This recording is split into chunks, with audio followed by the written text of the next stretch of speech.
Bom dia, com a paz do Senhor Jesus. Evangelho de Mateus, capítulo 14, a partir do verso 22, vai narrar o episódio quando Jesus dá uma ordem aos seus discípulos para irem para o outro lado do lago, para outra margem. Eles obedecem, entram no barco e vão remando, mas o texto diz que eles estão na metade do caminho daquela jornada e se levanta um vento contrário.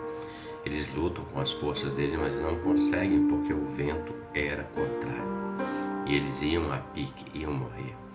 Mas Jesus vem ao socorro deles caminhando sobre as águas, a quarta vigília da noite. Eles até se amedrontam porque eles achavam que era um fantasma, tiveram medo. E Pedro, ele levanta no meio deles, dentro do barco, e diz: se é o Senhor mesmo, manda-me ir ter contigo sobre as águas.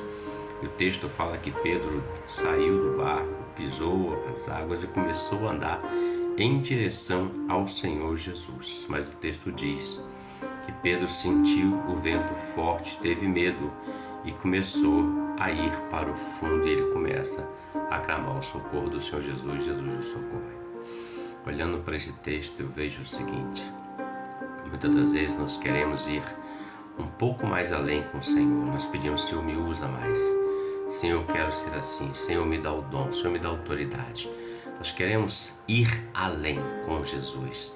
Pedro pediu: Senhor, se é tu, manda-me ter contigo. Ou seja, eu quero caminhar sobre as águas assim como o Senhor está caminhando. E Pedro experimentou essa maravilha. Imagine você e eu caminhando sobre as águas. Algo tremendo e maravilhoso. Porque ele olhava para Jesus. Mas o texto diz que ele teve medo, ele sentiu o vento forte.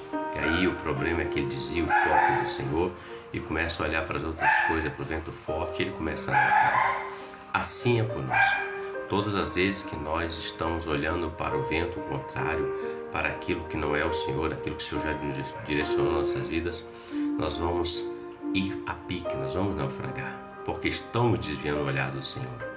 Então eu aprendo que eu preciso olhar para o Senhor Jesus, caminhar sobre as águas. É o poder de Deus na sua vida e na minha vida. Caminhar sobre as águas é em direção àquilo que o Senhor quer de você e de mim, aquilo que estamos clamando e pedindo. Nós não podemos ter medo, porque maior é aquele que está em nós do que aquele que está no mundo. Reflita sobre isso.